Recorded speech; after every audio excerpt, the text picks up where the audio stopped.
I said to myself concerning the sons of men, God has surely tested them in order for them to see that they are but beasts. For the fate of the sons of men and the fate of beasts is the same.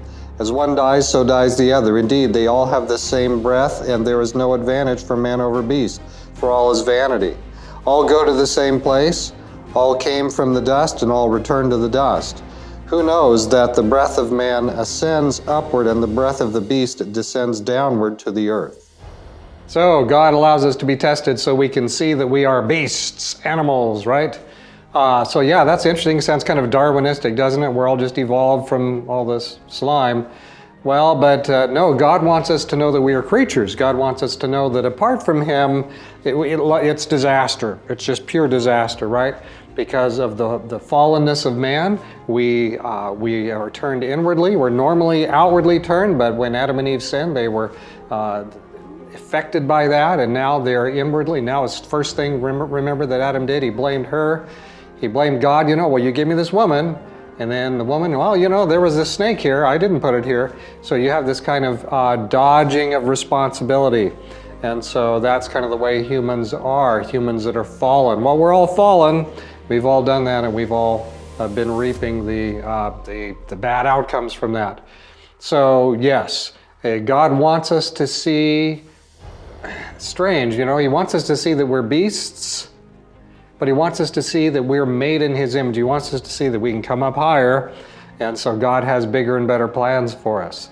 So yes, in this section, 18, 19, 20, 21, we have this situation where, God wants us to see ourselves as we truly are, as disgusting as that really is. So whether you're a beast or a man, you're going to die. That's the same fate. We all have the same fate, and that's what we have here. Now, there does seem to be something different about the humans and the animals. I know some people like to preach and say, oh, don't worry, you'll meet your little fun pet in heaven. Well, that might be nice in the new earth or in heaven or something, but here we have this verse that says, who knows the breath of man that goes up and the breath of the animal that goes down. And so, God breathed in man's nostrils the breath of life. He became a living being. That's Genesis 2:7. That's how we live. That's how we exist. We have the dust of the ground plus the spiritual part. God puts it together, and voila, you've got a living human being. So I do believe that we are in God's image in a way that animals are not. So, as wonderful as a fun kitten or a puppy or something is, he's not made in the image of God. You and your children were all made in the image of God. So God preserves us. The spirit or the breath, wind, it goes back to God who gave it when we die. I'm not having quite the same expectation for other wonderful animals. So in the end, we'll see. Maybe I'm all wrong here, but I think this verse that's talking about the breath of the animals that goes down is saying that simply is just not part of the creation that's preserved. I know that kind of cuts against the expectation today. I mean, a lot of families today, they have more interest in having and giving their love to a non-human, a pet, than they do to having a baby and to bringing up the child and all the challenges that go with bringing that person up into a space where they're going to be a positive in the world.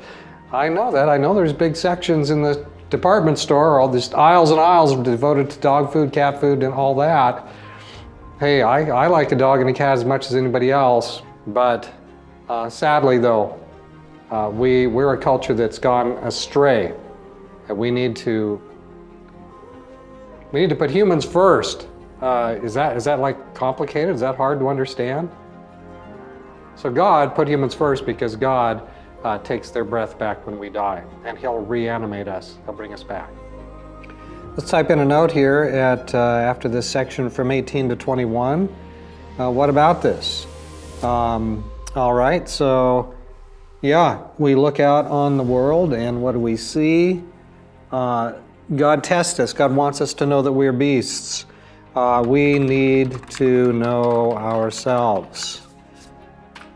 Yes, if we don't realize what we are, we will be very confused.